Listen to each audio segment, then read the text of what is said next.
My entire ecom marketing strategy can be simplified and distilled down into 10 words. Acquire as many high value customers as you can afford. Acquire as many high value customers as you can afford. And today I'm going to break down exactly what that means. And I'm going to talk about how you should be simplifying the way you think about e commerce marketing because it's just not that hard. This episode is brought to you by IntelliGems, your one-stop shop for profit growth and profit optimization. Anything you want to split test on your website, IntelliGems can do it for you, and they've got a great team to help you out along the way. So go to IntelliGems.io, let them know I sent you, and start making more money right now. All right, breaking this down word by word. First couple words, acquire and kind of acquire as many. I call out acquisition first because it's the lifeblood of any business. It's what you got to do to survive. And a lot of people are about to chime in and be like, "Oh, but retention matters. Retention's where the profit's at." I know, I'm getting there. Just wait.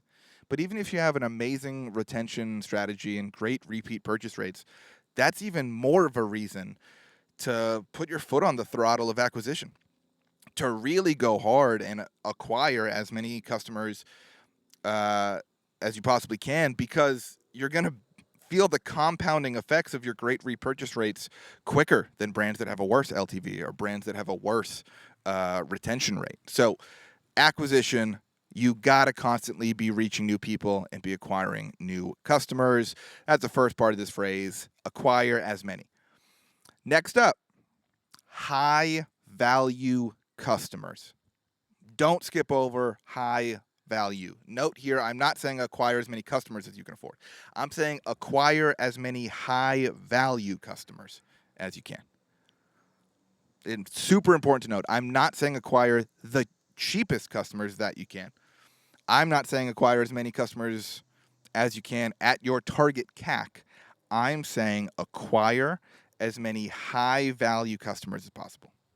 For us, that means we are not advertising discounts for most of the year because customers that are acquired on a discount offer have a lower LTV. We are not advertising every single watch in our catalog because there's a specific few watches that produce a higher 12-month LTV and a higher 12-month lifetime profit in a customer journey than others. So it doesn't make sense to advertise the majority of our watches because there's only a select few that produce and attract and acquire the highest value customers. When we're testing new offers, yes, we are testing it on how it performs day one on first order profit.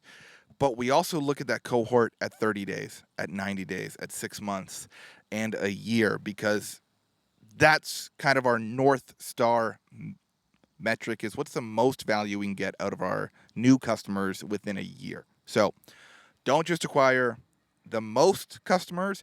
Definitely don't acquire the cheapest customers. Acquire as many high value customers as you can afford, which brings me to the last chunk here. As you can afford is then predicated on your CAC and is predicated on your LTV and your margins. This is where, I am not a growth at all costs guy. I'm not a let's burn money for 3 years to try to grow and hope it works out. Today, we are acquiring as many customers as we can afford. And when there are inefficiencies in acquisition, that means we got to get better at retention. We got to get better at offers that lead to higher profit margin. We have to sometimes decrease our CAC and get our new customer return on ad spend higher. So note, I'm not a growth at all costs guy, but we are only acquiring as many customers as we can afford, so we're not burning a bunch of money. Now, what this means for us tactically is breaking down our strategy into these 10 simple words means when I'm presented with a new software, a new tactic, a new advertising channel, a new resource we are looking into, I just bump that up against these 10 words. Is this new software going to help me acquire as many new high-value customers as I can afford? Yes or no? If yes, which part or which parts is that going to help me with? Is that going to help us acquire higher value customers, or is that going to let us afford more customers because it can decrease our CAC? If I'm looking at a new channel, a channel that's off Meta and off Google and off YouTube and off the channels that we're already on, that might help me acquire new customers, but those new customers might not be high value. Those new customers might not have a great LTV, so we can't afford to scale acquisition. So it's a simple, dumb 10-word phrase that I'm sure you all heard 30 seconds into this episode, and we're like, this guy's an idiot. Why are we taking advice from a guy in a cowboy hat about e-commerce? And I get it. But when you start using this phrase to evaluate new tactics, it can make your strategy a lot simpler. It can help you understand why you are doing something. And most importantly for us, it can help cross things off the list and let us narrow down our focus only into tactics, channels, and strategies that are going to help us acquire as many high value customers as we can afford. So, super short and sweet episode, but asking yourself this question before you onboard a new software, resource, channel, whatever is going to help. Is this going to help you acquire as many high value customers as you can afford? If it's a no, don't do it. If it's a yes, do it really well. Thanks for listening to Tactical and Practical. I'll see you next time.